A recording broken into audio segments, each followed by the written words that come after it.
सबसे बढ़िया शहर जहाँ पे रहे हो स्कूल टाइम? सबसे बढ़िया, क्योंकि नारनौल तो होम टाउन है, तो वो उसके लिए मैं बायस्ड हूँ, तो मैं उसको बाहर रखता हूँ इस लीग से। उसके अलावा अगर आप देखें तो मैं बरेली में रहा, पर बरेली से मेरा निकलना बहुत भारी हो गया था। I have seen Covid before Covid, तो एक बहुत इंटरेस्टिंग किस्सा मैं आपको सुनाता हूँ। इंटरेस्टिंग नहीं, दुखद है, लेकिन मैं उससे स्कूल बहुत हैम्पर हो गया था मेरा। तो when I was in 10th class, तो 10th क्लास के जो बोर्ड एग्जामिनेशंस रहते हैं वो कुछ स्टार्ट होते हैं मार्च के पहले वीक में, और मार्च के सेकंड वीक तक रैप अप हो जाते हैं, 5 ही पेपर होते हैं। तो 15-16 मार्च को मेरे को ध्यान है, कुछ ये उस टाइम पर। 10वीं की बात करो 12वीं ये की? 10वीं की बात कर रहा हूँ। तो लगभग 15-16 मार्च तक मेरे पेपर रैप अप हो गए थे। उसके बाद केवी में क्या होता है कि आप जब तक 11th में एडमिशन नहीं लेते तब तक आप स्कूल जा नहीं सकते। तो हमारे स्कूल्स खुलते हैं समर वैकेशन के बाद, जुलाई। जुलाई में। इनफैक्ट मतलब जुलाई भी खत्म ही मान लो आप, अगस्त के आसपास मान लो। तो 15 मार्च तक पेपर हुए, तो आधा मार्च है मेरे पास, अप्रैल है, मई है, जून है, जुलाई है, 4.5 महीना मेरे पास पड़ा हुआ है। उस टाइम पर क्या हुआ, एक प्ले चल रहा था वहां पे, एंड ये बात है शायद 2012 की बात है। एक प्ले चल रहा था, तो एक छोटा बच्चा था, वो कृष्ण जी बना हुआ था।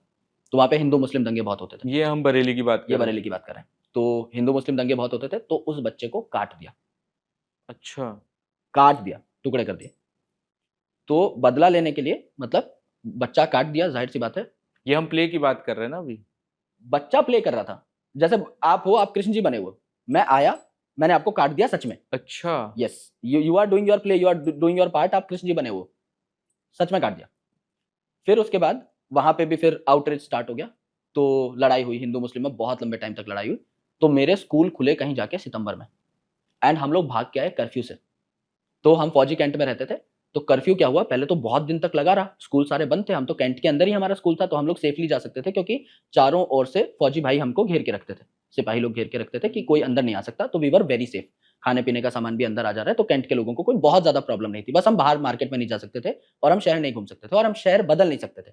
अंदर हम लोग कुछ टाइम के लिए लॉक हो चुके थे। तो उसके बाद फिर हमने सोचा कि अब होम टाइम जाएंगे, पापा की पोस्टिंग आ गई थी। तो जब धीरे धीरे कर्फ्यू घटने लगा, उस टाइम पर हमें एक विंडो मिली कि 6 घंटे की विंडो है। इस 6 घंटे की विंडो में अगर आप क्रॉस कर गए इसको, शहर को, तो बहुत अच्छी बात है, नहीं कर गए तो फिर कोई गारंटी नहीं है।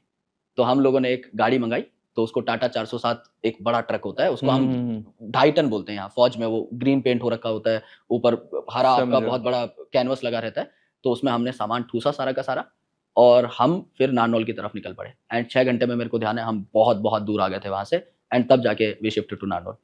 तो वो मेरे लिए बहुत खतरनाक, मैं वहां से बाहर निकलना खतरनाक था। जो 2 साल मैंने वहां पे काटे बरेली में, देवर वेरी गुड। कैंट बहुत सारी चीजें सिखाता है।